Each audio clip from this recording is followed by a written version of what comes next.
Another really useful feature in Kotlin is the ability to define extension functions or extension properties on an existing class.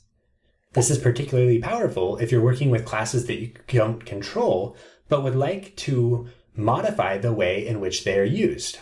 You could define your own properties and methods and define kind of a new API around the existing class. So an example of this would be adding a new method to the medium class without actually defining that method within the definition of the medium class. So to do that, let's come down here, and you can start off by typing the fun keyword, and then instead of directly typing the method name, we can reference the class name dot, in this case, we'll type print info, and then we can define our function body. So in this case, we'll just say medium class with the ID, and that'll be it. And so if we wanted to come down here and now create an instance of entity.medium directly, we could do that.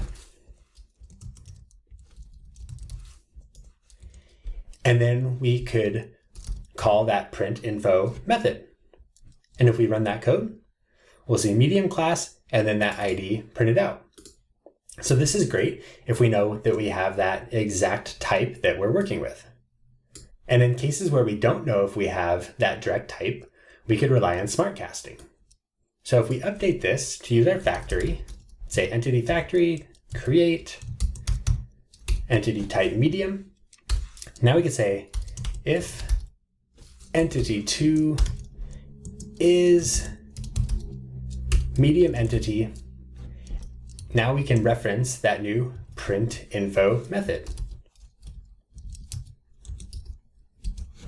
This is done because the if statement will only evaluate to true if that cast is successful. So anywhere within that context, it will automatically perform the smart cast for us. And like I said before, not only can we define extension methods, but we can also define extension properties as well. To do that, we could start off by saying val or var. In this case, we'll say val.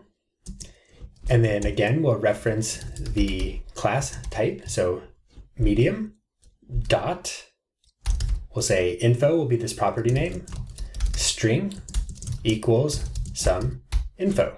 If you do that, notice that we have this error. If you look, it says extension property cannot be initialized because it has no backing field. So to actually create an extension property for an existing class, you need to rely on backing fields. Thankfully, the IDE can generate this for us, convert extension property initializer to a getter. So once we do that, you'll notice here that we have still defined our property, but now we're relying on this custom getter for that property. And so now, if we come back down here within our if statement that's doing our smart cast for us, we could reference that new info property directly. So this is how extension functions and properties work. You could use these anytime you want to add additional functionality to an existing class. You might notice within the Kotlin standard library that many functions and operations work by using extension functions and classes. They are particularly effective when using them with templated types because it allows you to define the same common functionality across any type that matches that template.